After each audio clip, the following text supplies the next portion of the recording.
Hello everybody, this is the third and last video in our three-part review of the Disney film Encanto. If you haven't seen the previous two parts already, it is highly recommended that you do so before continuing with this one. The link to the first and second parts will be in the description below. And by the way, there will be spoilers for the movie in this video, so please be aware of that. Also, we are curious about what you think regarding us splitting up our longer episodes into multiple videos like this. Do you prefer them in this format, or do you think it works better to have them as a single long video like we did for the Story of Perrine episode? Does it make much of a difference to you at all? Let us know, and we hope you enjoy the rest of the review. So on the next slide, I would like to kind of go a little bit over the history and culture of Colombia, Mm-hmm. just to kind of put some context into this film in the human story. Also, kind of tie in some fun facts about things that we see in the film Yeah. that people might be curious about. So, right, Colombia's history extends, far beyond the travels of the Spaniard Vasco Nunez de Balboa, who traveled the area in 1508 and would eventually found the first European town there, that being Santa Maria la Antigua del Darien. Of course, indigenous groups have lived there for thousands of years, like the Tairona Nation and the Muisca Confederation. And today, Native Americans make up around 4.3% of the population, which means that there are about 1.9 million people. This is alongside a larger, around 9.3% population of Afro Colombians, who are descended in part from enslaved West Africans, who began to be shipped there by the 1520s to work on sugar plantations and in gold mines. Now, like much of the Americas, enslaved Africans fought for their freedom from the beginning, and there were many rebellions that eventually gained successes. One particularly famous rebellion in the north in 1599, which begun as an army of runaway enslaved peoples, or Maroons, was so successful that the King of Spain quickly agreed to a peace agreement, which gave the Americas its first free African territory, becoming the Creole village of Palenque, which is still going strong today. It's a self sustaining community like the Encanto. It's said to be more of a slice of Africa than a Latin American town, incidentally, where people live communally and they do not associate with the Colombian government or its police force. Now, the vast majority of Colombia is, and this is sort of a similar trend to other Latin American countries, um, comprised of mostly the so called white Colombians, who are 87.5% of the population. Although a good chunk of these people don't actually label themselves under any specific ethnic group, which that's kind of the thing with Latinos. We're kind of a blend of everyone. And the one drop rule is stupid and inaccurate anyway. Of course, much of the ancestry of white Colombians comes from the Spanish, who would declare independence from Spain on July 20th, 1810, which is today a national holiday there. And they owned the territory under the viceroyalty of New Granada, which also included land in what are today Panama, Venezuela, and Ecuador. Now, in time, those chunks would whittle away within the lifetime of what was now called the Republic of Colombia, then under the presidency of Simon Bolivar, who was the great Latin American revolutionary, thus making it the first South American nation with a constitutional government and establishing liberal and conservative parties by the late 1840s and officially abolishing African slavery in 1851. And from there, Colombia's history becomes embittered with civil wars and outside influences, particularly by Peru and the United States.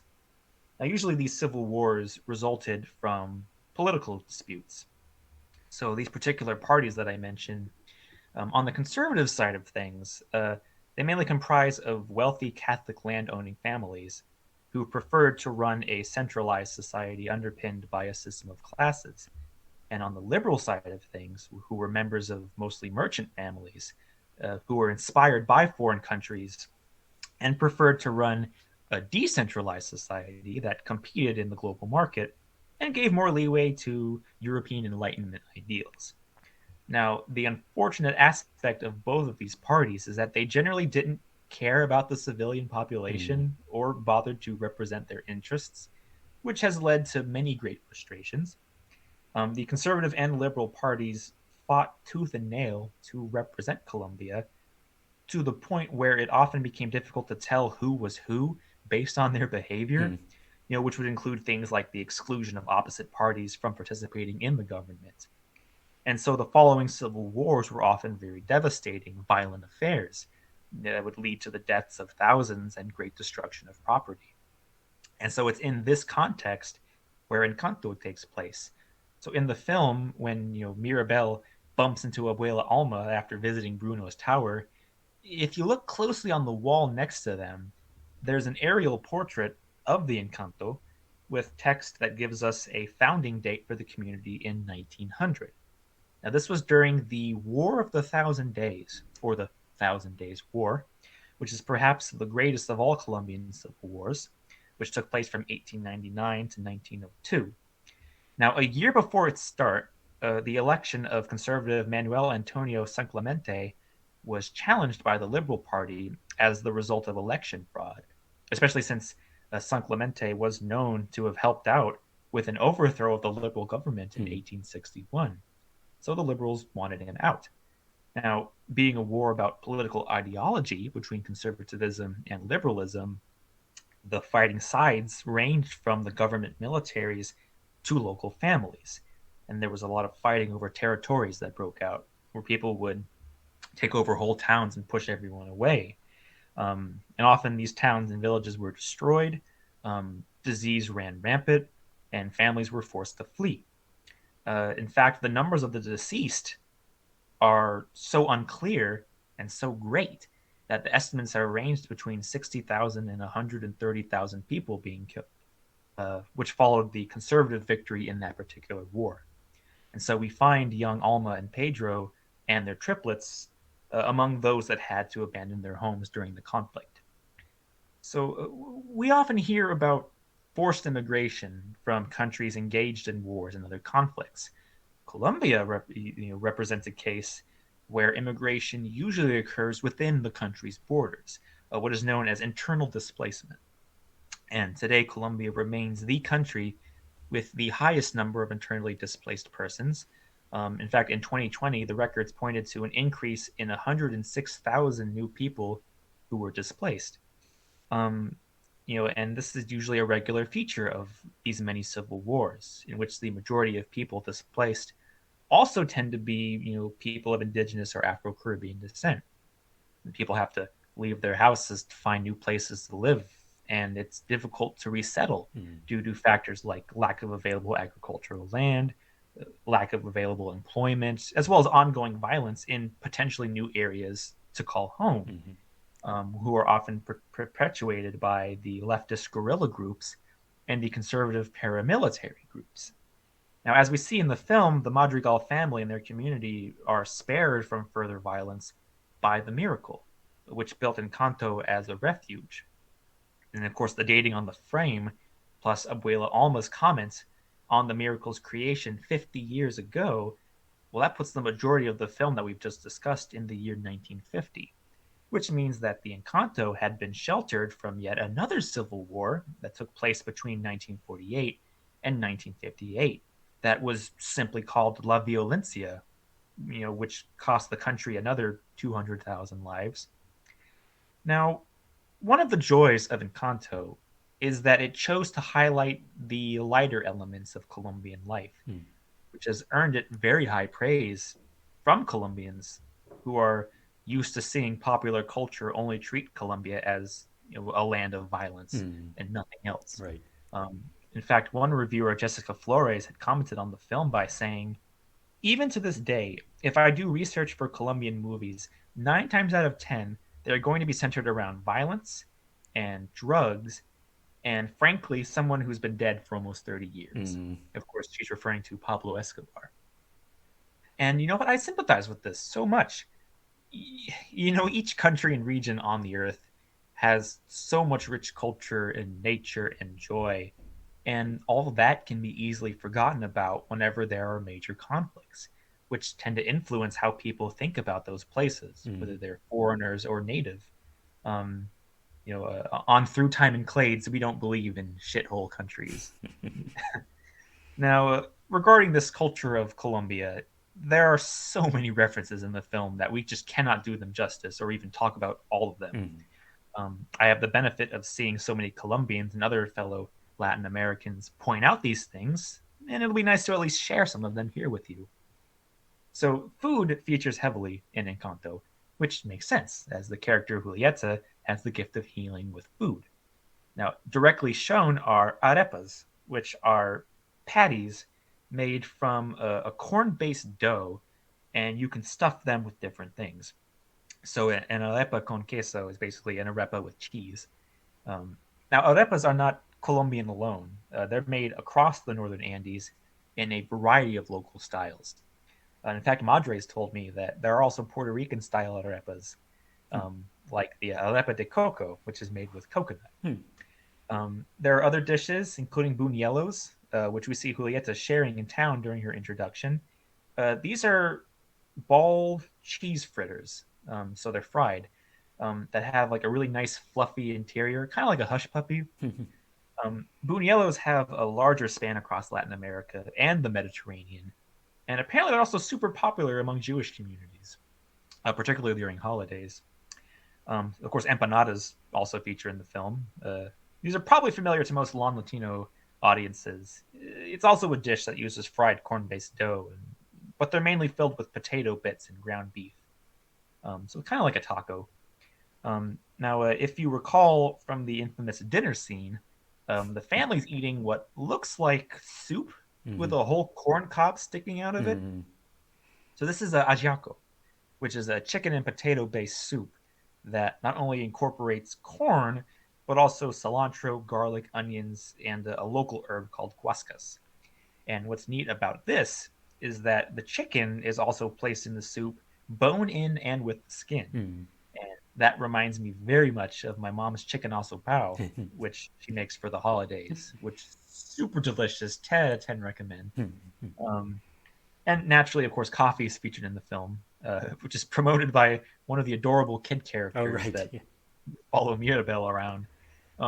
If you're curious, the boy who's all hopped up on coffee, his name is Pumped Wonko, Hmm. who was apparently inspired by a young Lin Manuel Miranda, Wow. who was a heavy coffee drinker as a kid. So a little bit of a autobiographical Right. placement in the film.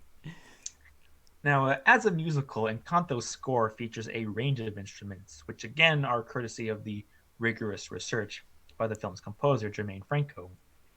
Colombian music, like most Latin American music, is the legacy of much cultural blending. Um, from the Spanish to the Arab peoples to West Africans to Amerindian nations. The guitar, including the three-stringed tiple, well, that features in the soundtrack. That's the national instrument of Colombia, which is adapted from similar instruments brought to the Americas from Spain in the 16th century.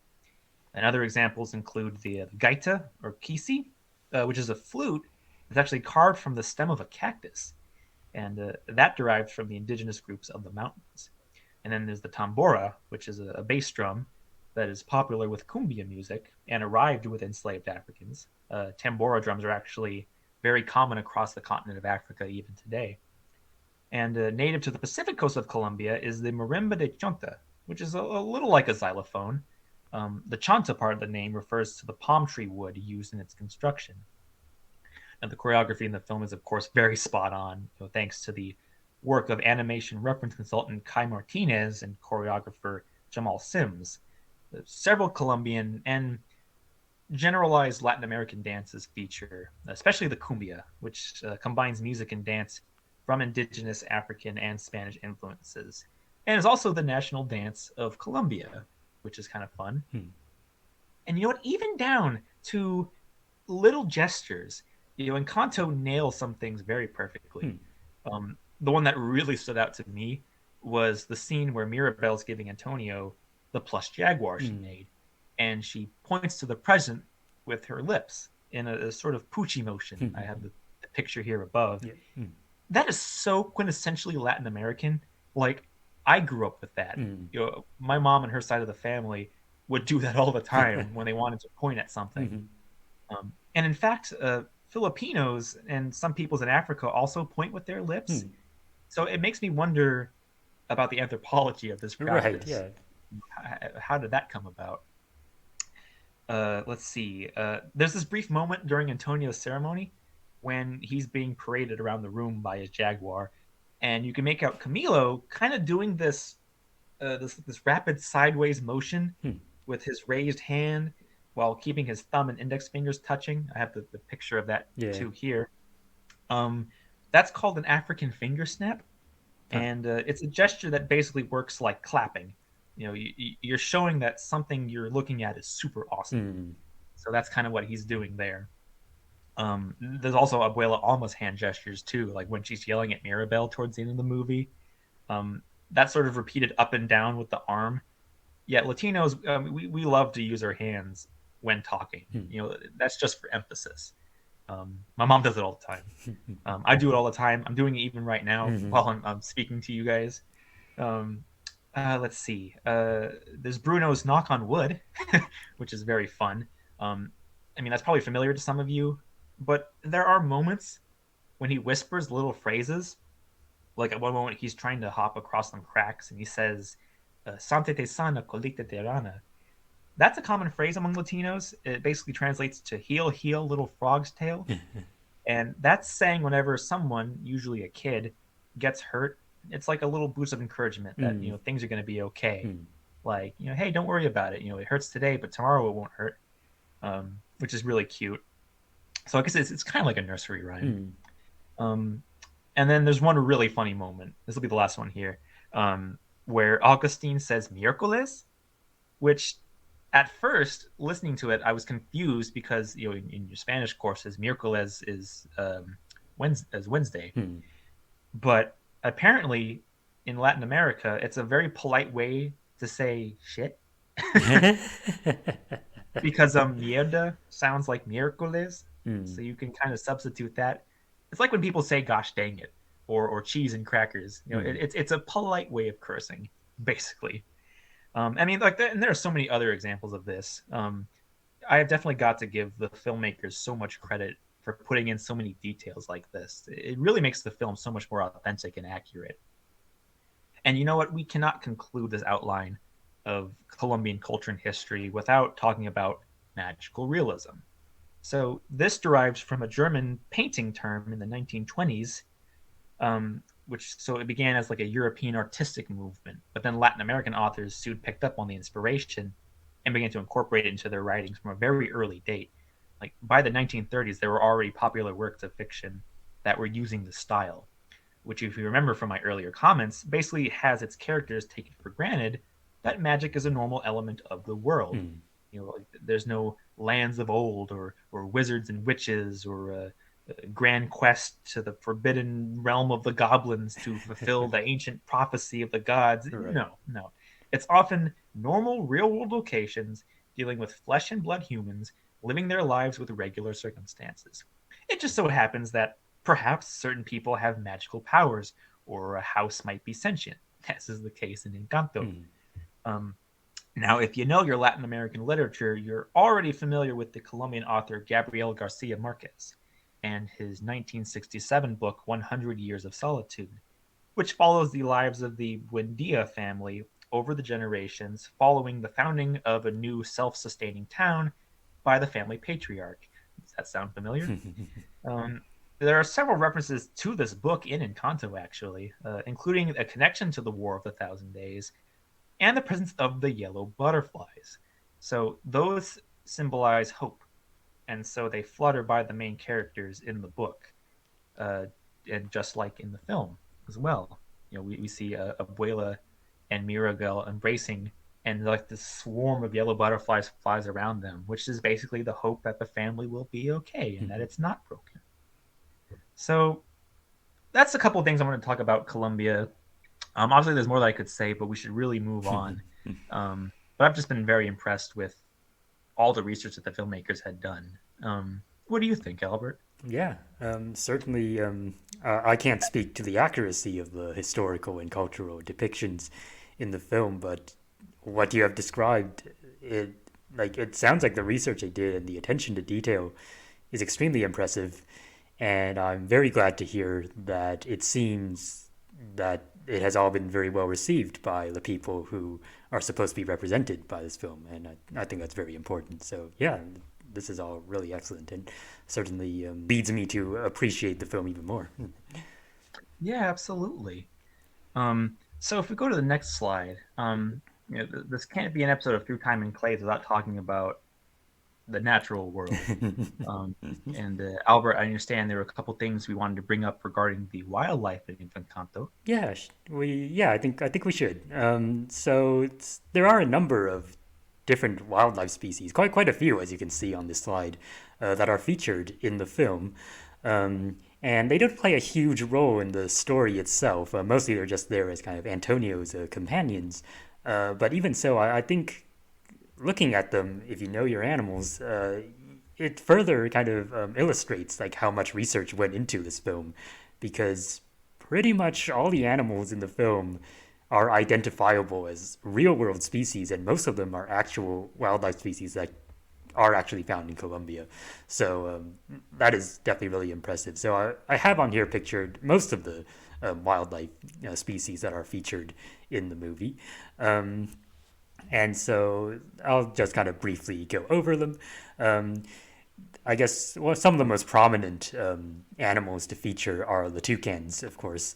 Like uh, they are like the first species. Well, there are several species as you can see here, but like a toucan is the first animal to kind of show up when Antonio has his ceremony and realizes what his gift is. Um, and so that particular toucan, I believe, is the one that's kind of tucked away behind him in the slide here, the one with like the green bill with the red tip. And so that particular toucan is actually identifiable as a species of real toucan called the keel-billed toucan. And yeah, they have just an unmistakable bill coloration like that. No other species of toucan looks like that. So yeah, there are a few other toucan species that show up as well. We also see here a channel-billed toucan and yellow-throated toucan, and also probably the best-known species to the general public is the toko toucan with the orange bill. And all of these, I think, are generally pretty accurately depicted in terms of like the plumage coloration. Like I didn't have any trouble identifying them as soon as I like took out a pictorial guide to like the species of toucans. Like I could easily match them up to the real world species. Now I think from what I recall, the toko toucan is actually the one species here that is not actually found in Colombia in the wild. So it tends to be found more towards kind of the southeastern part of South America. So it's, think like Brazil and like surrounding regions there. But I believe the other three species are Colombian species, or it can be found in Colombia at least. So that's certainly biogeographically accurate. Something else I was pretty impressed with regarding the depiction of the toucans is that they actually showed their feet correctly.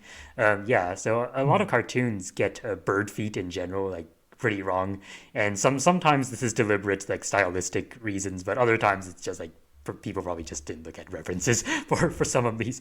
And the thing is that toucans have a very distinctive kind of foot. So they have what we call a zygodactyl foot.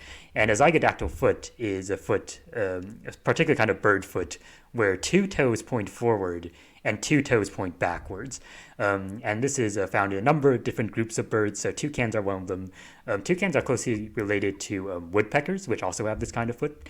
And there are some other groups of birds that are not so closely related, but have kind of independently evolved a zygodactyl foot. So these include things like parrots, and they include also the cuckoos. So yeah, all of these groups of birds have two toes pointing backwards and two pointing forward on each foot. And a lot of time you see this incorrectly depicted in like popular media. Like there are all kinds of different like wrong ways you can arrange a bird foot, but basically a lot of the time they do not actually show this correctly. But one of the things I noticed, like even from the trailers, was that they actually got this right for the toucan. So they clearly did their research and referenced like actual toucans to like design the like make their character designs. So I was really impressed by that. And you know, if you've listened to Through Time and Clays, like especially like our series Dinosaurs, the second chapter, where we talk about bird diversity. We have like kind of complained multiple times about how birds are depicted in various Disney movies. And so I would say it's very impressive that this movie definitely clearly went to lengths to get a lot of the birds like pretty accurate. Um, Last thing I'll mention about the toucans is that you've asked me before whether or not they use any actual toucan calls for like the sound effects in the movie. Yeah. And as far as I can tell, I'm guessing probably not. So of course I don't have like extensive field experience in South America, so I'm not like super familiar with like the complete range of vocalizations that toucans might be able to perform. But from what I've been able to look up, like the typical calls of like the Kyobil toucan or the Toko toucan, the most familiar species and the ones that we kind of see prominently calling in the film, they don't quite sound the way they do in the film. So I'm guessing like I'm guessing pretty much all, most if not all of the toucan sounds in the film are actually voice acted by people. um, uh, Gotcha. yeah, they give the toucans this sort of kind of screechy kind of call, like a stereotypical kind of tropical bird parroty sounding call. But that's not exactly how they sound like in the wild. Like the calls that was able to find, the recordings I was able to find, like Keel Build and Toko Toucan, they kind of sound the sounds they make are not super diverse. They're not songbirds, but they do make a sort of like almost frog-like croaking noise. Now, not a deep croak like a bullfrog croak, but like a more high-pitched kind of kind of like kind of ringing kind of croak. But yeah, it's not quite as screechy as you hear in the film from what I can tell. So yeah, that's my guess as to like the sound effects at least. But definitely their character designs are very accurate to the real animals. And there are also a number of mammals that inhabit Antonio's room, and we see a number of them here. Kind of featured quite prominently in the marketing are the capybaras. Yeah, capybaras are, of course, if you're familiar with them, you probably know that they are the largest living rodent species in the world. They are closely related to guinea pigs, actually, and if you've ever seen like a live capybara, you could definitely see the family resemblance there to guinea pigs. And I quite like their depiction in the film. They're shown as being like very chill. Like they always have this kind of half-lidded expression, as you can see in the image here, and that's kind of what they're like in real life. Capybaras, when you see them, they always come across as like very chill animals. It's like relaxing, just lying around, not generally not moving too much unless they have to. They also like to spend a lot of time in the water. I think they eat quite a lot of aquatic plants, and also it's how they escape from predators too. If they're in danger, they'll like jump for the water and swim away, and they can stay underwater for quite some time and hide from their enemies there. So yeah, they're definitely quite an interesting species of animal, and I think they captured the vibe of capybaras very well in the movie. And they show not only adult capybaras here, but also some babies too, like juveniles, which I think are pretty accurate as well to like real baby capybaras. Capybaras and a lot of the rodents are closely related to them. They are not born like blind and helpless like you might imagine a mouse baby to be. Like mouse babies are born like without hair. They're like pink things that can't even open their eyes and such. But capybaras are born like pretty much ready to go. So them and guinea pigs and some of their kin can kind of share that characteristic. They are born basically bright-eyed and bushy-tailed and very cute and fluffy from the get-go. So that was pretty accurate. There are a number of these mammals with these ringed tails. These are coatis, and I believe specifically they're based on the South American coati, which is indeed found in Colombia. There are several different species of coati, and coatis are close relatives of raccoons, and they like to live in these family groups. So you see a bunch of them here, which is pretty accurate. And similar to raccoons, they'll eat just about anything. They're omnivores, and they're good climbers, but they also spend a lot of time on the ground too. So they just travel in these family groups, looking around for food, and they'll eat pretty much anything they can get their paws on, from smaller animals to fruits to like nuts to random like edible bits of whatever they find. Sea turtle eggs, they like to eat eggs quite a bit.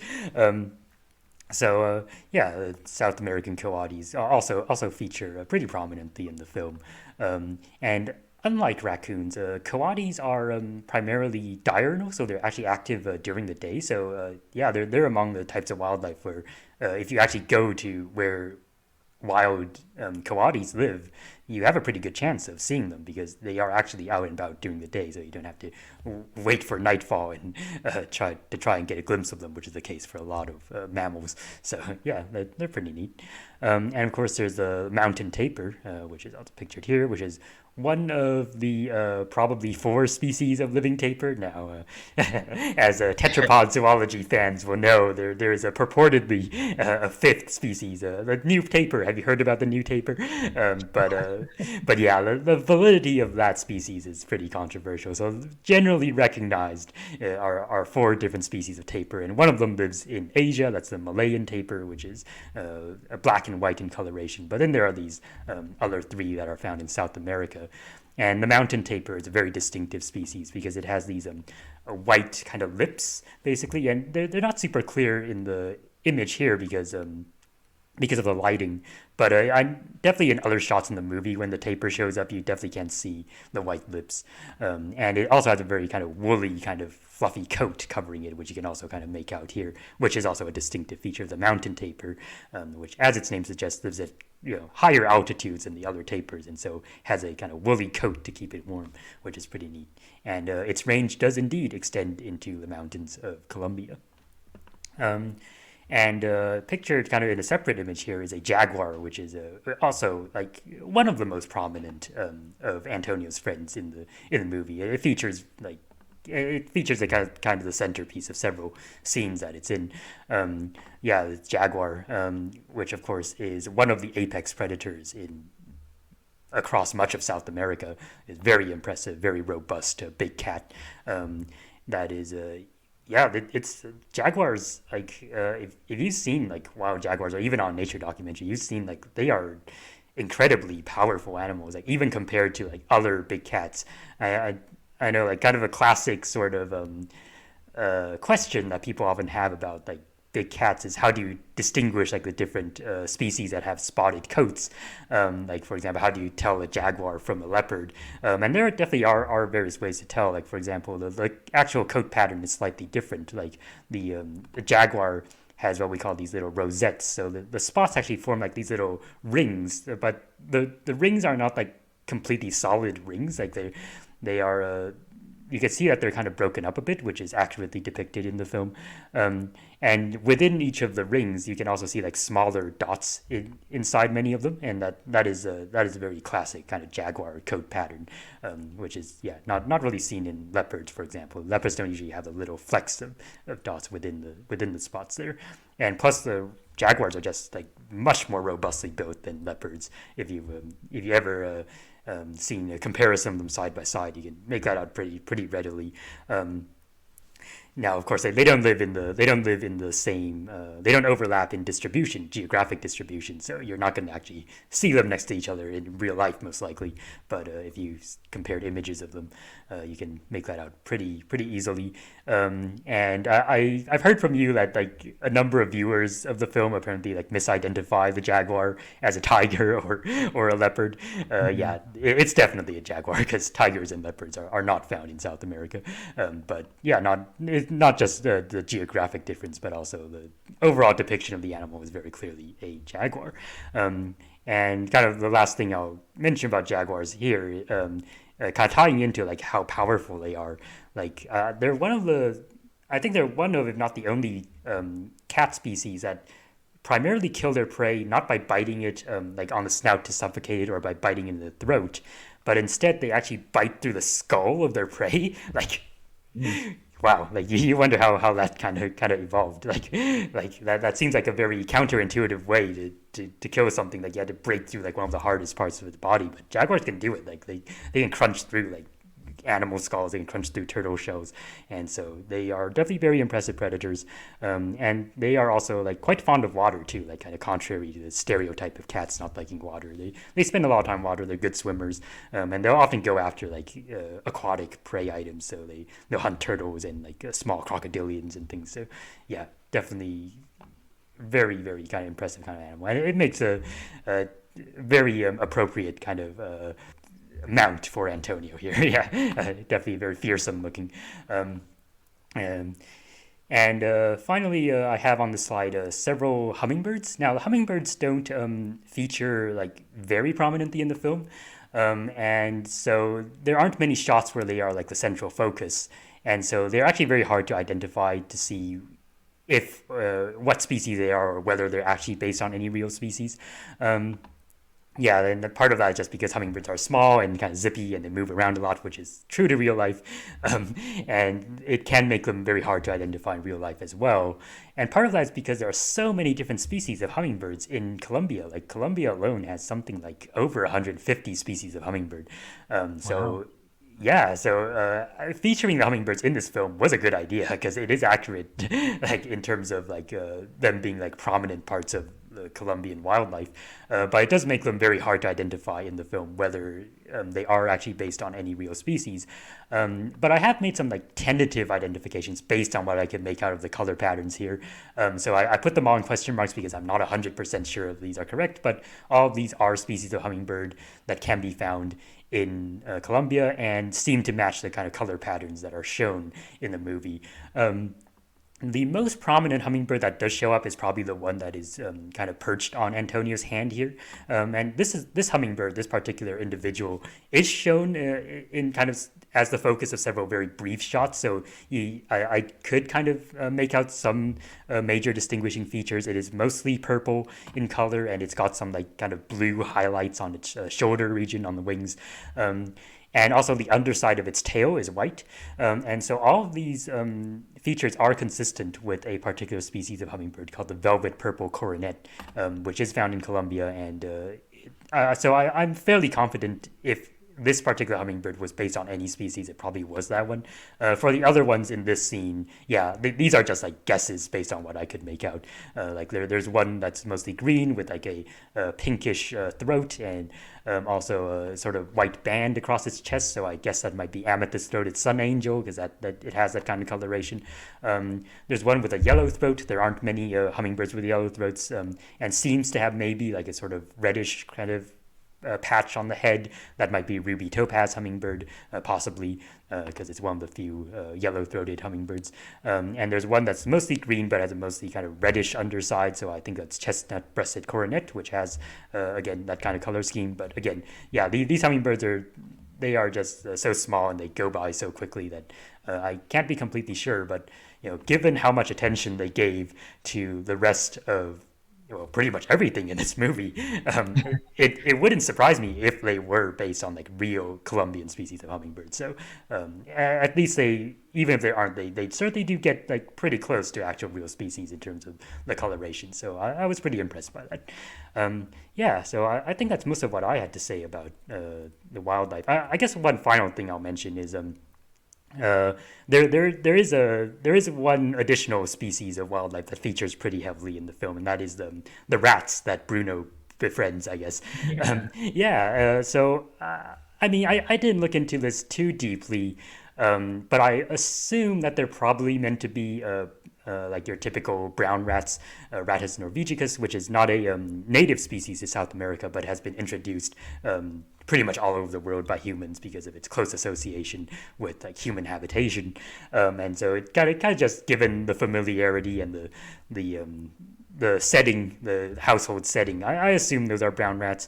However, there are like various rat and mouse like rodents in South America that are like native to the region, and so I would be curious if they might be based on any of those. But small mammals, small rodents tend to be pretty hard to identify visually. So even if they are, I think it would be pretty difficult to confirm without a like creator input. But yeah, I would assume they are brown rats, and I did kind of appreciate their portrayal in the film. Like like it is so common to find negative portrayals of rats, and I mean it's not without reason. Certainly, they can be a big problem for humans, and they can be a big problem in terms of like being invasive species. However, they can also be like very affectionate pets and companions, and that's kind of the role they play in the film to Bruno, and so that was pretty nice. Yeah, but yeah, I think that really is all I have to say for the moment. Do you have anything to add about the wildlife depictions? Yeah, I mean that was excellent. I definitely noticed all the comparisons with Ratatouille regarding the Yes. rats, and the memes have been very, very great. Um, I'll just clarify a little bit of information regarding the Encanto depiction of the animals. So Albert had brought up that the Toko toucan is not native to that part of Colombia, really to Colombia itself. Um, in fact, I know director Jared Bush had come forward and saying that quite a number of these animals here don't that do live in Colombia. Like they don't inhabit the Coffee Triangle Right. where the film takes place, like that part of the mountains. And so it seems that they actually traveled some distance just to be with Antonio during his ceremony, which is kind of awesome. A little bit of a Lion King moment there. Um, Now, what's interesting regarding the marketing, so I guess there was supposed to be a macaw or macaws in the movie. There's a scarlet, I believe it's a scarlet macaw. That's the one that they always show. Right. Right. There was like one in like promotional posters for the film, but like throughout the whole movie, like they don't show up Uh at huh. all. So I have no idea what happened there. If they just ran out of budget, they could only put so many animals in the movie.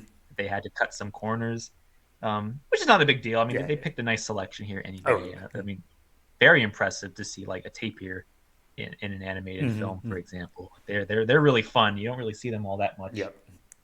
Like you'll see their relatives, rhinos and horses, more than you'll see them in anything. Um, but like another interesting marketing choice. So the capybaras in like the ancillary materials and stuff for the film, like the merchandise, they're not called capybaras. They're referred by a Colombian slash Venezuelan name, Chiguiro, which is, I guess, what they're referred to. I haven't been able to get the etymology of that, but I imagine it's like a local term Right. that roughly translates to capybara. So cause I have the little plushie from the film of the capybara, and that's what was on the tag, Right. Right. Chiguiro. So that was kind of neat.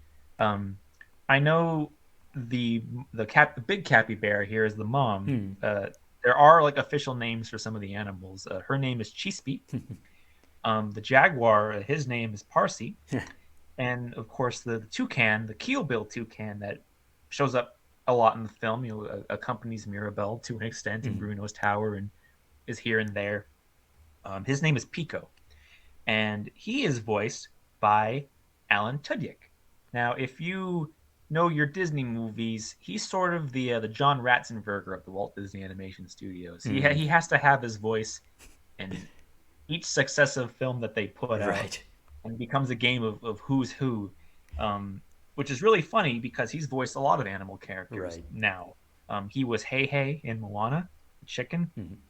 He was Tuk Tuk in Raya, the big woodlouse armadillo thing that she would ride around. Um, but he's also had like many speaking roles. Right.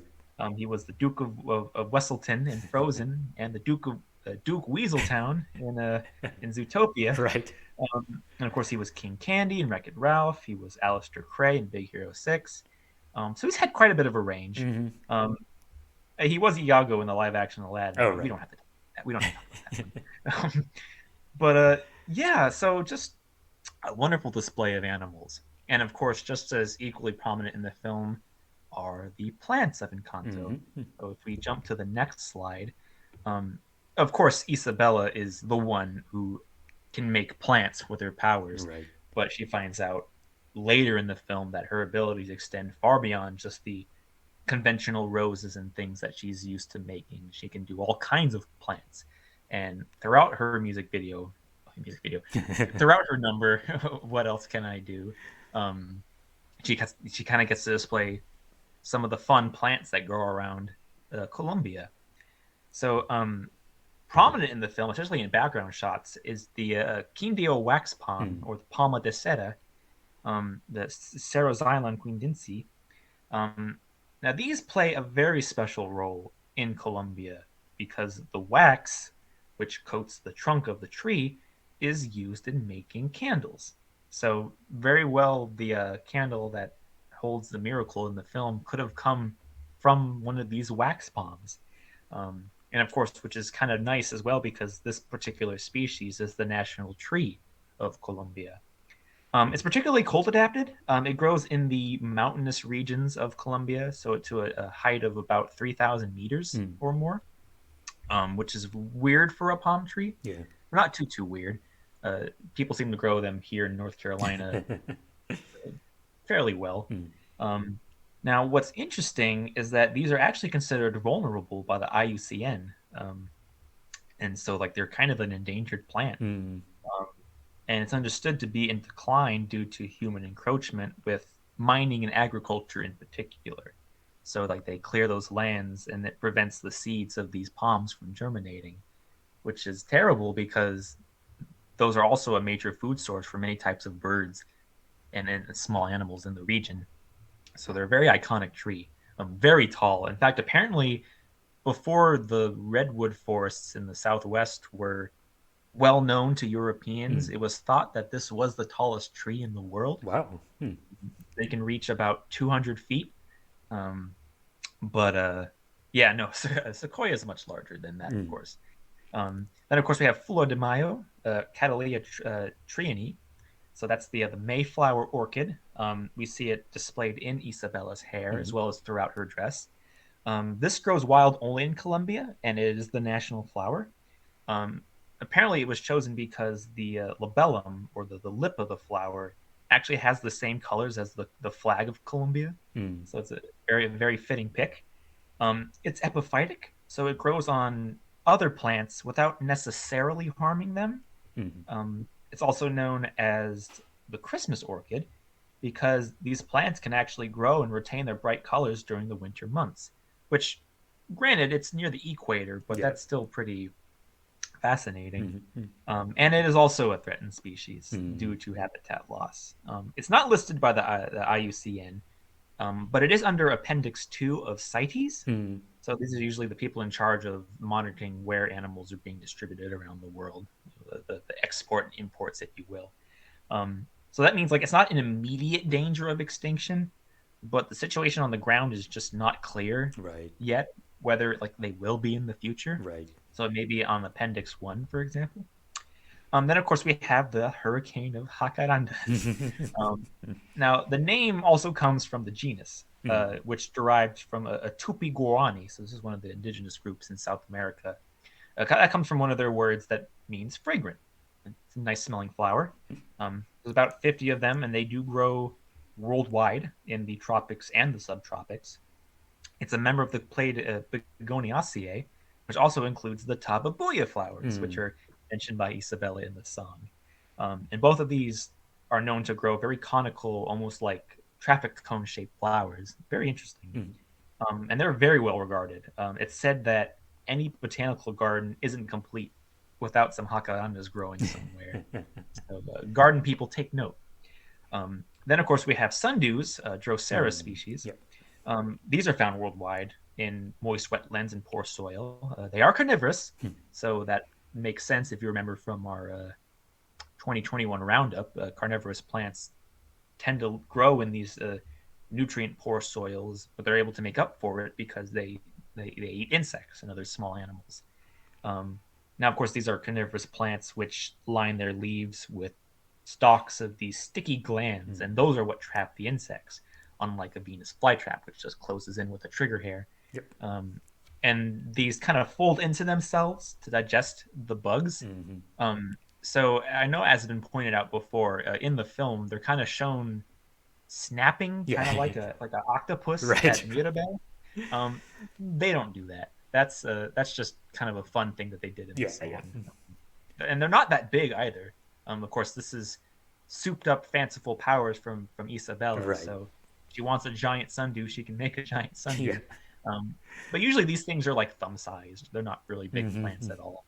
And of course, if you eat bugs, like you don't need to be big anyway. Right. Then, of course, we have like many different plants, some of which are agaves. Now, they don't come in colors like this. Again, this is Isabella's powers just going overboard. Um, they're usually kind of like a green or yellowish green kind of color. Now, the name agave, and this is kind of a curious bit of history. It's also shared by the genus, which derives from ancient Greek through Latin, and it refers to the daughter of Cadmus, who was a Greco-Phoenician hero in Greek mythology, who had connections with Zeus. Agave was a follower of Dionysus, the god of wine, who her father didn't much care for, Hmm. and she got into a lot of trouble when she took out her anger on her son because her dad favored him over her. Now, Linnaeus is credited with coining this genus. Agave means noble, and I guess Agave was a noble woman in the myths. So I suppose he picked that name because the plant looked noble too.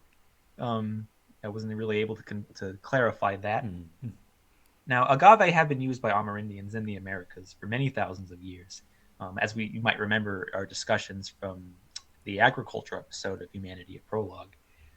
It's used as a source of food, and it's used in making alcohol, and the fibers are good for making different materials like clothing. And today, conservationists are working very hard to preserve the habitats of agave because they're relied on by many animals as well as people. Hmm. Of course, the kind of the highlight of the song is Isabella's cactus. So this is a type of hedgehog cactus, Echinopsis, which is also known as the sea urchin cactus Hmm. or a peanut cactus. It's all in the shape of the species you're concerned with. These are mainly South American plants. They're able to grow in kind of sandy, rocky soils in the tropics. Um, and of course, as a cactus, the it doesn't really have leaves. It's adapted the leaves into sort of spikes Yeah. uh, for defense. To prevent animals from getting at their water sources because they need those to survive. But they are very important. Many animals pollinate their flowers, as you can see here. They're very vibrant flowers, so it works out pretty well. And lastly, just wanted to kind of highlight here we have the strangling fig Hmm. or the strangler fig, which is a ficus species.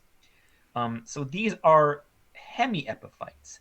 So they start their life growing in the ground, but then they continue their growth attached to another plant. In this case, the relationship is inherently harmful because the fig will grow on top of a tree and around a tree and eventually grow over the entire plant, suffocate it, and then take its place and kind of turn the former plant into nothing really, kills it. Right. And then that leaves you this kind of like hollow center in the middle Hmm. sometimes where the tree used to live. But then the strangler fig has grown enough that it makes its own supports. So it's a very ominous sight in the forest. If you see like a complete strangler fig that's hollow, there used to be a tree there that Yeah. is no more. So that's kind of some of the many different plants that are featured in the film. Of course, it would not make sense to go through all of them that are shown in the movie Hmm. like we could with the wildlife Right. because as a tropical nation, plants are just everywhere. Yeah. There's so many. That's kind of like the thing with rainforests. They're hyper diverse. Um, but again, like the filmmakers have really captured the landscape of Colombia very well, and their range of plants was given lots of thought, Hmm. and so I definitely appreciate that. Did you have any comments you wanted to make, Albert? Hmm. Well, like sort of like I mentioned when we were talking about Isabella's musical number. Like I really did appreciate like the kind of the diversity and the types of plants that they featured in the movie and highlighted particularly in that sequence. I guess one thing I'll add is that there, even though strangler figs are bad news for like the trees that they grow on or grow around, and there are actually a lot of like rainforest wildlife that depends on them because uh, their figs actually are a very good food source for a lot of birds and other animals, and also like the kind of almost Swiss cheese like lattice work that they form as as their trunk support, I guess, it actually creates a lot of like hiding places for small animals to live in. So yeah, even though they aren't great news for other trees, they actually do a lot of ecological good in their habitat. And there actually has been some studies that suggest that even though they might eventually kill a host tree, they might actually also benefit them in some ways, under some circumstances. Like they actually strengthen the trunk of other trees, for example, by growing around them so that they are less vulnerable to storms and such. So that's pretty interesting. Yeah, it goes to show that these relationships in nature can be pretty complex. Also, a shout out to botanist Nick Tippery, who has already made a video on the plants featured in this movie, which we found very helpful while researching for this review, and we'll be sure to link it in the description below. I guess a final sort of factoid I'll mention is I came across an interview while I was researching for this episode where it was mentioned. Now, I don't remember the exact details, but basically that the rainforest within Antonio's room is supposed to represent a different biome from like the actual like the forest surrounding the village itself. And so they actually went to the trouble of picking different types of plants to feature for those different settings, and so that is really interesting. And I forget like exactly like which is which, but yeah, they're supposed to be like different types of forests with like their own different sets of flora. And so again, it goes to show like the attention to detail that went into this film. That is fascinating. Wow. Yeah. And the thing about Isabella's powers does raise another question. Mm-hmm. Of course, this is now getting into kind of speculation territory. Since she's now kind of been learning to make different plants besides conventionally pretty flowers, Mm-hmm. does that mean that she can now play a role in helping the community by making crops instantly? Yeah, I mean, Like, I can don't she see like why not. hold out her hand and make an apple and it's edible, ready to go? Right, yeah. I mean, yeah, I don't see why not based on what we see in the movie. Like, yeah, that doesn't seem to be likely to be a limit that she would have, that she can grow everything except edible plants. So, yeah, I doubt it. Yeah, I mean, if that ends up being the case, Hmm. that's big. Definitely, yeah. That means like if the Encanto is self-sustaining now, Right. oh my gosh, they're Yeah, going to be loaded. exactly. One bad drought, no problem. I'll just shoot some corn out of my garden. Right, yeah. There you go. Um, oh, that's fun to think about. Mm, Yeah. So, we're going to conclude our review by yep, kind of giving some of our final yep. thoughts, like we did for the story of Perrine. Just kind of like big particular things Mm-hmm. that we noticed and like we really took away from the movie. Yeah. Mm. So, like the story of Perrine, we do have two particular ones. Um, let's go to the next slide. And yeah, so I wanted to kind of bring up a little bit about Mirabelle's characterization. Now, I mentioned early on in the review that I was drawn to Mirabelle the most, Mm-hmm. while not necessarily having her be my favorite Mm-hmm. character. Mm-hmm. I do like her character a lot in the movie. And it's very multi-layered here. So it would have been fairly easy for the filmmakers to do a story where you have a family of gifted people and then there's the one person who is not sharing in that benefit, and just have them be like very resentful and rude Mm, and yes. just kind of take it out on people. And Right. then like usually that's your villain origin story. Yeah. um but clearly that is not what happens here. um Mirabelle is very much taken aback by what had happened to her, and clearly we see in the film like she shows that it's affected her greatly, and she wishes that things were different, but she still manages to kind of take things in stride. Mm-hmm. And what was interesting to me, now this went through many different thought processes in my head as I spent more and more time watching the movie and like listening to people talk about it. I had noticed immediately that even though Mirabelle does not have a magic gift, she seems very gifted anyway. Um, we can see on the right here. So this is the nursery. This is what her room basically looks like. We can see she has a sewing machine. Um, she is extremely good with embroidery. I mean, we see on the left she can make stuffed animals. She makes all kinds of decorations that we see throughout the film. Um, it's heavily implied that she embroidered her entire skirt, Mm. which if you've looked at it closely in the film, it's hyper detailed, Yeah. to the point where she even has like pictures of symbols that represent. Well, she has symbols that represent the different family members all etched on her dress.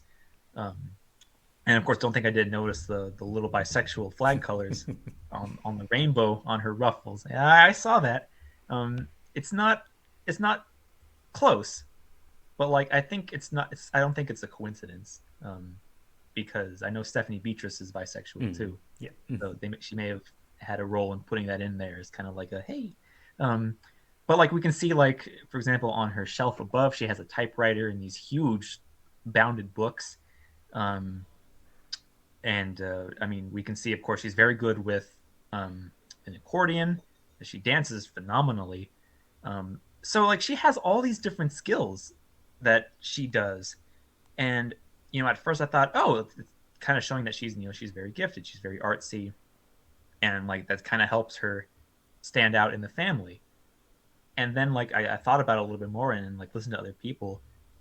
This might be a symptom of trauma. Mm. So this is her kind of like trying to make up for herself and not being gifted Right. like the rest of the family by just taking a part of all these different hobbies and tricks Mm-hmm. to kind of like prove to the family, like in almost like an act of desperation, like look at all Right. this stuff that I can do, notice me. Mm-hmm. Um and thinking about it like that, I could definitely see it. Yeah. And like that makes, if that's the case, like that makes her character like so much more interesting, Mm-hmm. because like it's not a prominent part of the movie, but it's placed in so many different ways that I couldn't like not bring attention to it. Mm-hmm.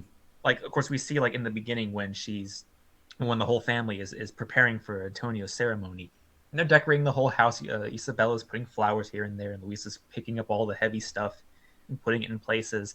And where's Mirabelle? She is putting these hand embroidered little candle holders on everyone's door that she personalized herself, and is like keeping very delicate. And like I think like that was very much intentional on the filmmaker's part Mm-hmm.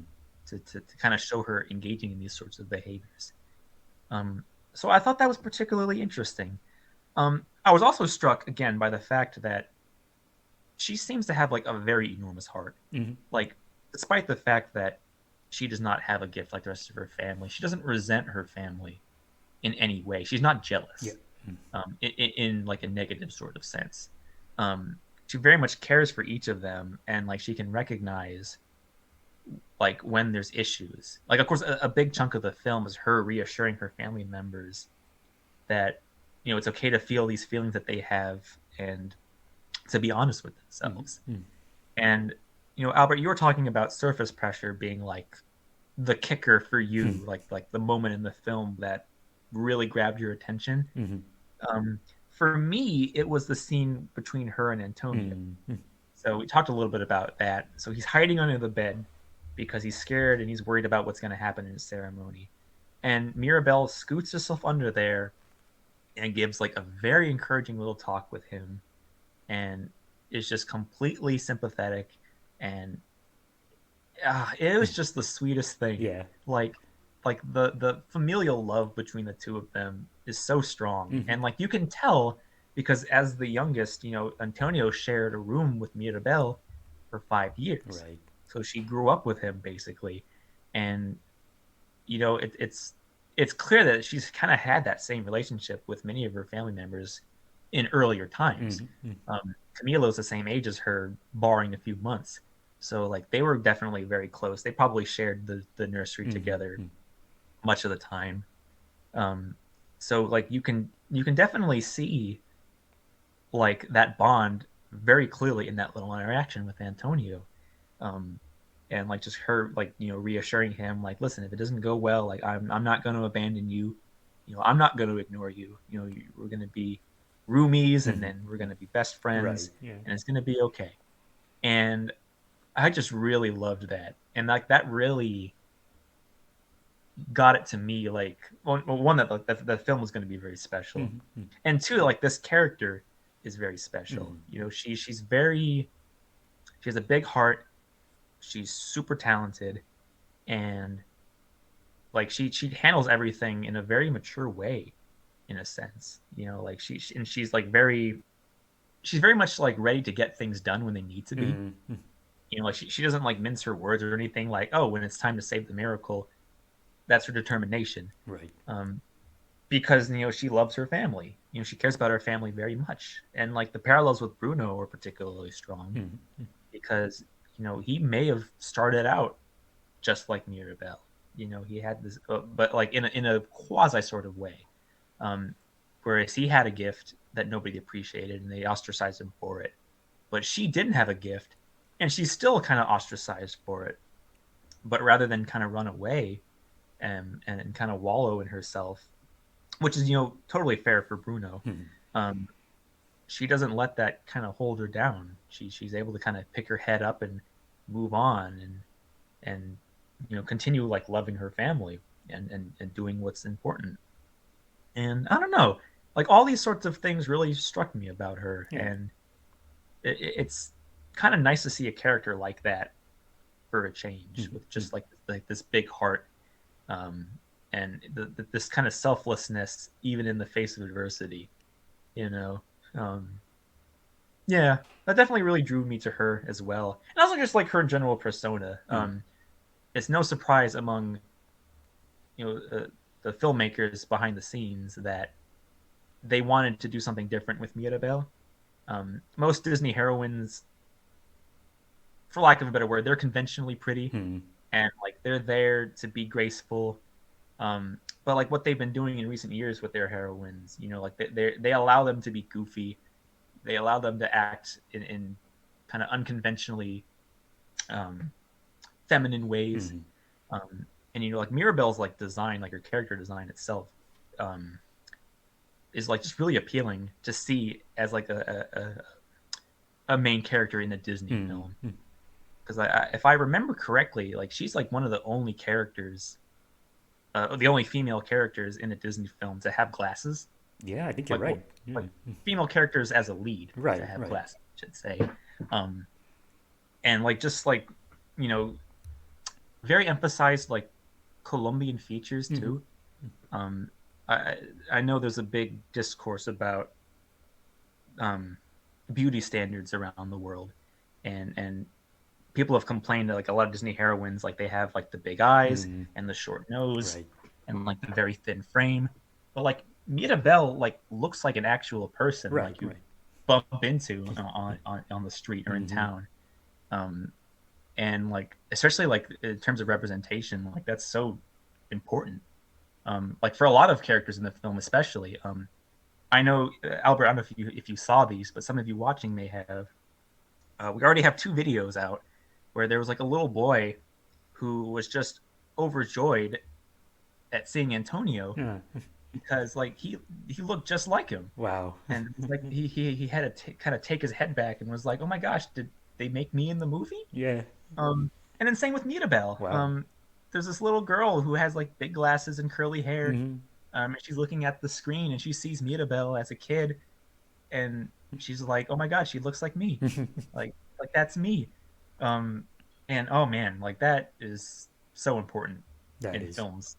Like when you can achieve that, like when you get like that level of connection with a character, Mm-hmm.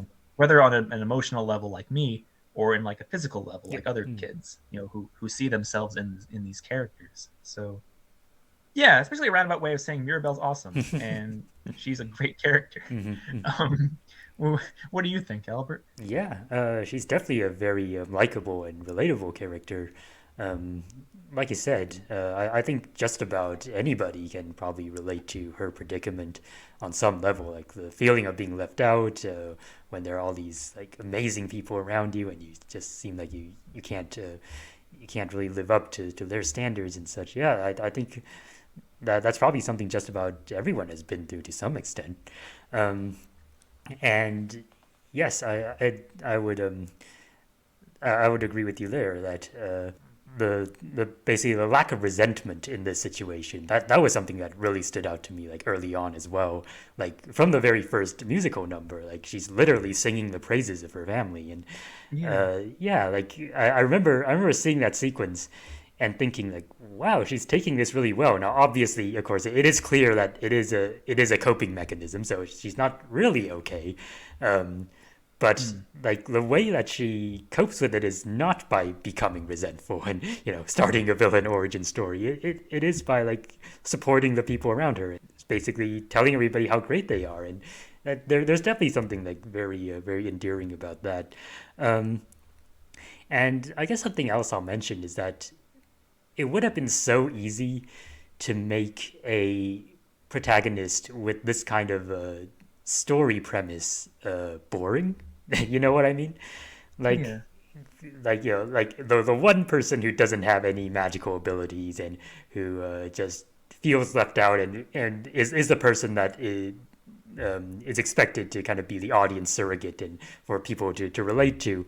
It would have been so easy to make that person a essentially a blank slate with not many distinguishing features, like supposedly in the name of allowing people to project themselves onto them more. But no, like Mirabelle is someone who has like very distinctive character traits of her own and clear kind of clear talents and such. And although what you said earlier about like her developing these talents as a further kind of coping mechanism, wow, that was something that I had not really thought about, and that's pretty sad. Um, but Mm. yeah, that definitely. Hopefully, at the end of the film, she's gotten better at working through these issues with the family and can now direct her talents at less self-destructive ways. Um, so there's definitely definitely some hope there. But yeah, no, I think she was a very well designed character on in all the aspects that you mentioned, and I think that's wonderful. Yeah, and I guess like as just one little bit of emphasis before we continue to the next concluding thoughts. If it wasn't really clear, like what happens at the end of the film Mhm. when Mirabelle puts the doorknob on the door and the magic comes back, I know a lot of people were like, "Oh, she should have got a gift Mm. at the end, like everyone else." Um, I think what it is not so much that she doesn't get a gift like the family does. Her gift is that she is the gift. Right. Yeah. Like that's her power. Abuela says, um, I asked for help, and he sent me you. And so like Mirabelle's what the family needed to bring Right. everyone together and to um, kind of be like the mending that the start of the mending process for the family. So I think like it's implied at the end, like when she puts the doorknob and the magic comes back, that's sort of like her proper gift giving ceremony, Hmm. and that she is the gift and she's giving that gift to the family to Right. begin Right. healing. And yeah, I think that's just brilliant. um it definitely would have been it's definitely a much better option than just kind of giving her a random power at the end, like, Hmm. oh, I can run through walls now or something. Right. Right. It's like it's that's not needed. Hmm. um so okay, let's jump to the next slide. And definitely, like, there were a lot of the messages in the film that really spoke to us on many ways. Of course, like the one recurring theme that just about everyone who's reviewed this film has brought up is the role of generational trauma. Mm, yeah. That is, the trauma of violence that passes down the generations. In this case, Abuela facing this horrible circumstance, and like that just has permeated throughout the generations. Hmm. Um, there was a quote by Gabriel Garcia Marquez that director Jared Bush had mentioned was like a key quote that stayed with him throughout the entire production of the film. That really kind of hits home what the film was trying to say. And if I may read here, what matters in life is not what happens to you, but what you remember and how you remember it. And so I think that's particularly interesting considering what Abuela goes through. Mm. And I think it's featured very clearly in her flashback sequences.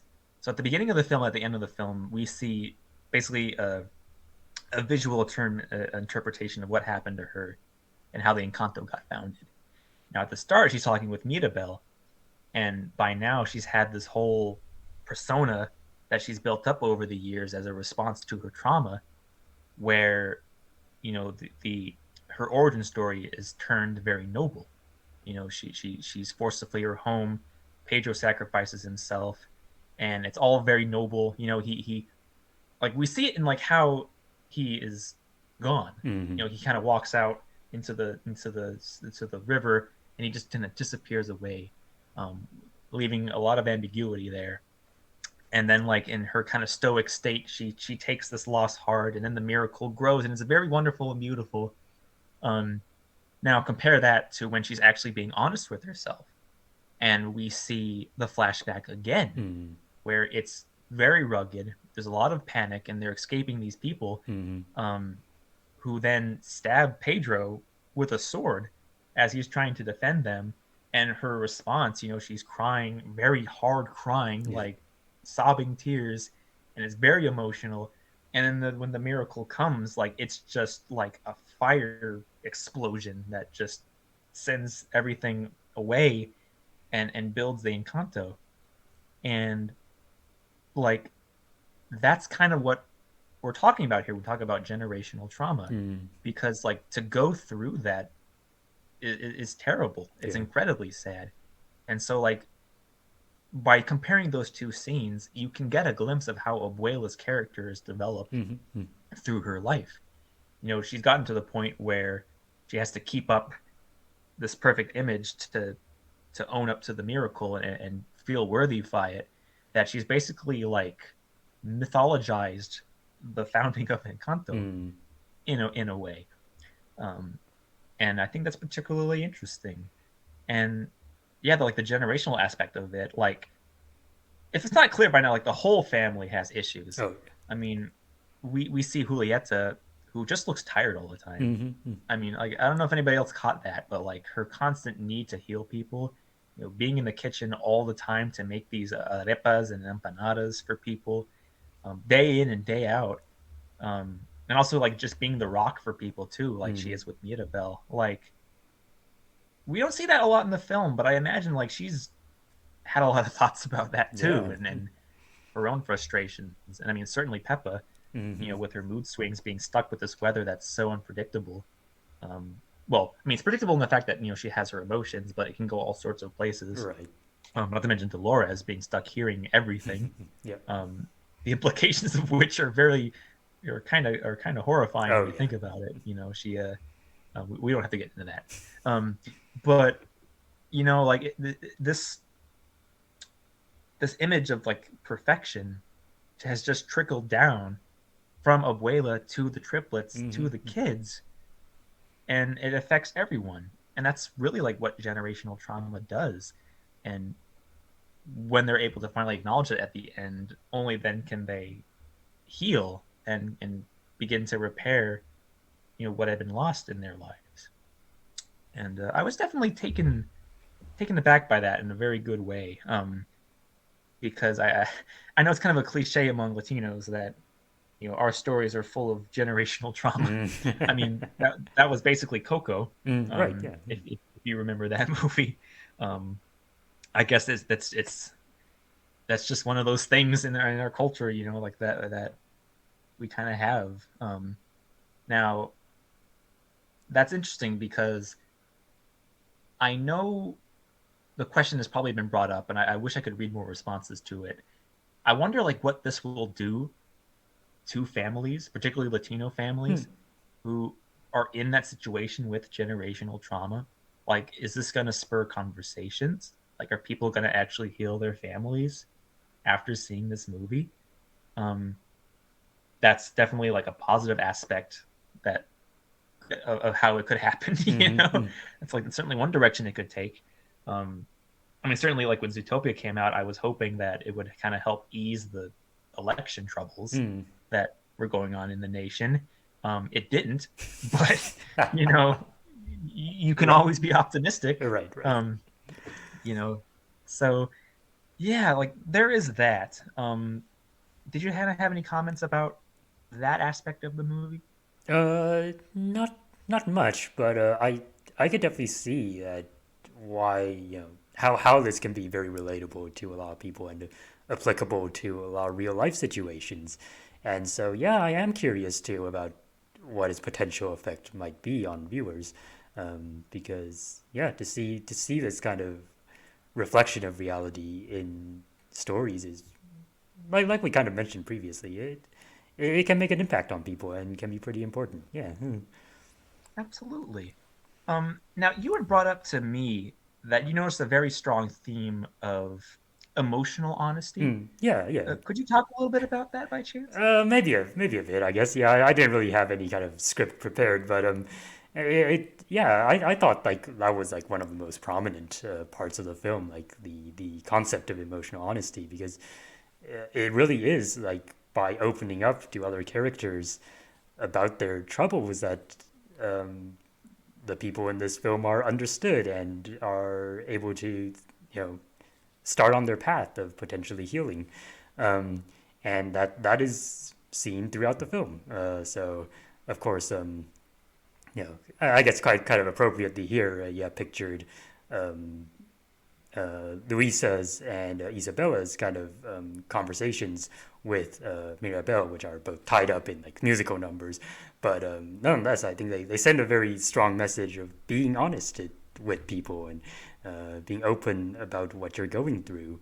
And that allows other people to understand you better and potentially help you out with those struggles. And it certainly is like within the story that's certainly how it works. But like it, like we mentioned in the plot recap, it's certainly how we as an audience like kind of come to get to know these characters better is when they kind of spill their troubles out. And certainly, definitely the resolution of the overall conflict that is very much like centered around emotional honesty, being honest with people about your intentions, about why you do what you do, and about things that are troubling you.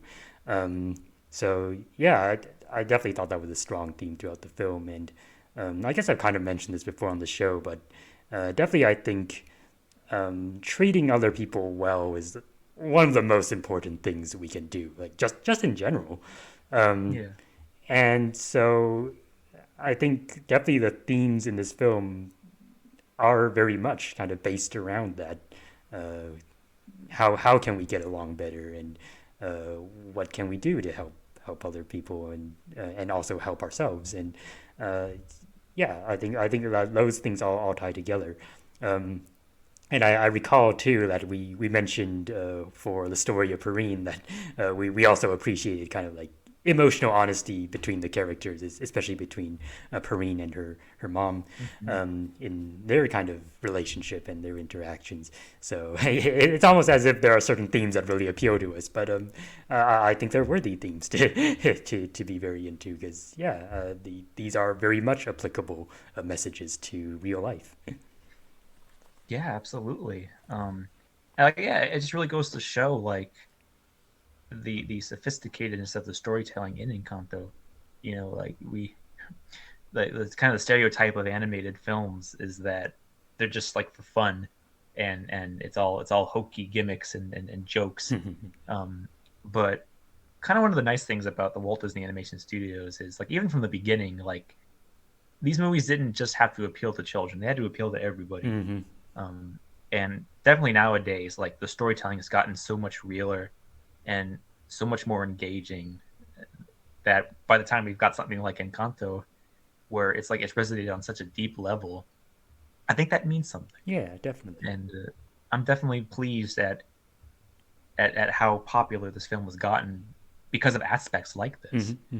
Um, Certainly, the fandom, just to kind of give a little bit of comments about the fandom, Yeah. as I am active in it, um, yeah, it's huge. Like, I mean, this film has done extremely well for itself in a number of ways.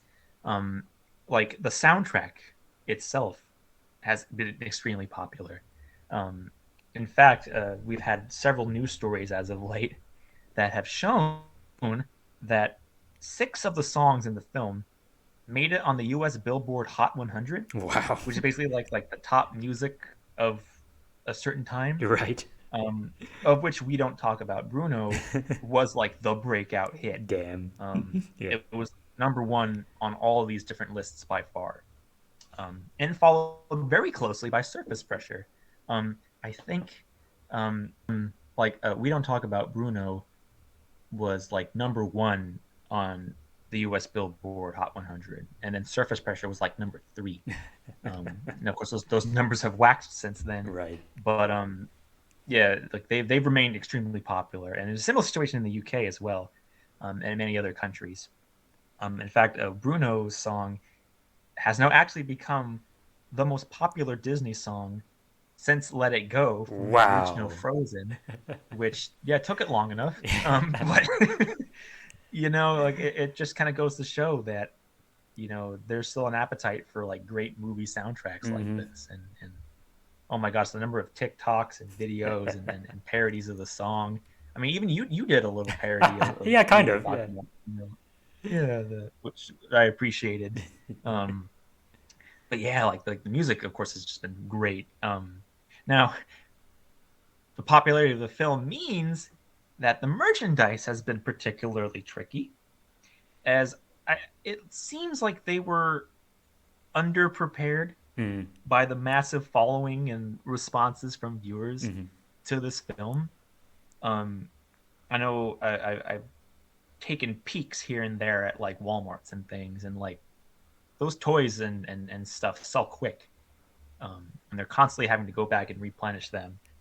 Um, like, and also like just like there's been frustrations about some of the merchandise too, Yeah. because like the marketing department kind of took gambles on the different characters, Mm. like. For like on the toy aspect of things, like they were under the impression that Isabella was going to be very popular, Mm. so you got to make all the dolls of her, right? Kind of take advantage of like her the perfect pretty nature Right. that she had throughout the majority of the film.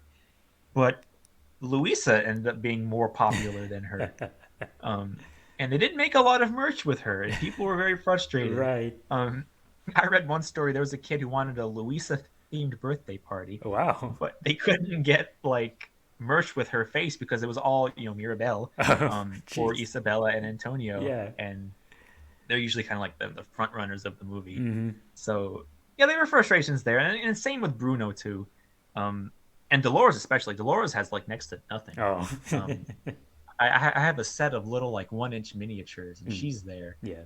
um, but like for everything else, like she has like no presence, Damn. which could mean various things. Um, Now I know, like on a personal level, the art of book, which all the animated films nowadays are accompanied by like an art book with behind the scenes information, development arc. They're really pretty. Um, when the film came out on Disney Plus, the art book just sold out, like, and it's remained sold out for weeks. Wow.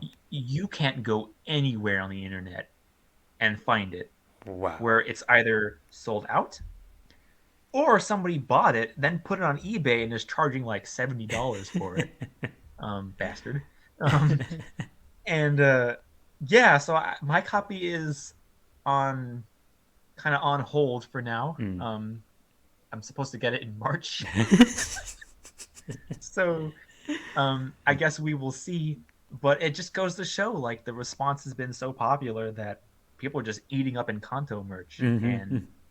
it's often at a pace more than like the stores can keep up with, Yeah. which will be interesting going forward because, of course, when Frozen came out, like they took a big gamble on the merchandise and it worked out splendidly. Now they're everywhere, um, and it's been so many years now, but they're still making new merch, of course, with all the sequels and stuff and the short films. So, like, whatever happens with Encanto, um, is it gonna get a sequel series on Disney Plus? Are we gonna get a new movie? Um, I would like a new series, um, but like whatever happens, like we'll be seeing more of these characters in the Mm-hmm. future. I like even the directors are like, listen, we want to have a TV series. 90 minutes is not enough. Right to Disney. Right, right. Get the ball rolling, um, which is really fun. Um, and yeah, like the online community for the film has grown exponentially, and is growing. Um, so at the time of recording on archiveofyourown.org, which is a fan fiction website, there are now over 3,900 fanfics. Um, and it's only been like a month and a half since the film has come out. Right, So yeah. that's an extremely huge rate of story increase. Of course, half the stories are about Bruno. He's very popular, um, which is totally fun. And Camilo too, like you Mm. mentioned. Yeah, he's all over the place. Um, and I'm also in a Facebook group called Encanto Casita Posting. So it's a shit posting group. People post memes and comments and things. That now has over 74,000 members. Whoa. So it's huge, Yeah. and like the admins are having so much trouble keeping up with it. Like I posted a meme a week ago, Yeah. and they still have yet to put it on the website because there's just a huge backlog Right, of right. pictures they have to go through. So yeah, if there's no doubt now that Encanto is like the best thing that Disney has done in recent years, and the fact that it's so good on multiple levels, like Mhm. great story, great characters, great animation, great soundtrack. Um, I think it's well deserved, and that's kind of like my concluding thoughts Mhm. about the film. Albert, did you have any kind of like closing thoughts about Encanto? Yeah, I don't have too much to add. Like, obviously, I like the movie very much. I haven't really been actively following the fandom side of things, but everything I've seen, like just casually, definitely, I can definitely second that that observation that people seem to enjoy the movie quite a bit, um, and yeah, I'm definitely excited to see what future projects might bring for these characters. It does, like you said, it does seem likely that they'll be revisiting the world in some form or another. Um, and yeah, I guess we did like the story of Perrine review because the story of Perrine is a very obscure series, and we kind of wanted more people to know about it. But Encanto, of course, is a very popular film at the moment, and so definitely I think if any of you listening to this have seen the film, we'd definitely be really interested in your thoughts on it too, and whether you agree or disagree with some of our thoughts and analyses and observations. We'd be really curious to hear about that. So feel free to leave a comment to that effect if you feel like it. And otherwise, yeah, no, I don't think I have much else to add. It is a wonderful film. I definitely encourage everyone who hasn't seen it yet to see it. And yeah, lots to love here. Absolutely. No, that's good to hear. Um, well, with that, that is our review of Encanto, of the 60th animated film from the Walt Disney Animation Studios. Um, we will very likely do other films from that animation studio in the near future. Just what we won't say. But for now, that is it. If we move to the next slide, of course, we have our usual reminders and acknowledgments. We are still planning our interview with Miles Greb and Trey the Explainer for sometime in early 2022. They are still very busy, so we're trying to kind of wait and pick a good date for when we could do that four-way recording. And of course, if you have any questions you would like to ask either or both of them, you could please send them in. Any way works. YouTube comments, our Twitter page, send us an email, and we will try to work those in as best as possible. But we're still definitely looking forward to that. And likewise on their end of things. And of course, we are on Patreon. So we are at patreon.com/timeandclades. If you are interested, please consider supporting us. We have a set of tiers with various donation levels, but even $1 helps. And your contributions will help us continue this series and develop new projects and expansions. And of course, we are now at the stage where we have all of our tiers covered. So we have 3 patrons now who get shout outs. Of course, that includes my sister Julie, our good friend Denver, and one of our followers, Paul. So we very much appreciate your support for the series, and we always look forward to hearing from all of you about the show. And of course, we also like to acknowledge our good friends Henry and Alicia for their contributions to the series. Henry, of course, worked on the theme music for our episode, and Alicia created the color scheme for Albert's Alvarezor avatar. And now, if you're interested, you can follow us on Twitter for updates. We are at Time and Clades. Usually we post new episodes there as well as other updates here and there. But most likely you are watching us on our YouTube page through Time and Clades, so please consider liking and subscribing to us. If you have any questions for the show, same deal. You can email us timeandclades@gmail.com, or you can leave us a comment on our YouTube page or on our Twitter. And of course, you can see our description for links to references for this episode. There's not a whole lot as far as like academic papers, but there are a number of articles and things that have helped me in preparing some of the behind the scenes information to this episode. So we'll be sure to share those with you all as well if you want to learn a little bit more about Encanto. But with that, that is the end of our episode. What do we have next? We're not sure, but we're always working on the show, and we're working hard on the website. And so, whatever happens next, you will definitely hear about it soon. Yeah, certainly we'll have a news episode for February eventually. Oh, absolutely. Probably more in the beginning of February, unlike the last time. That was just, we were on vacation. We gotta have our time just right.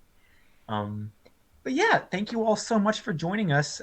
We hope you enjoyed the review, and we wish you all a very great rest of your day. Yeah, take care, everybody.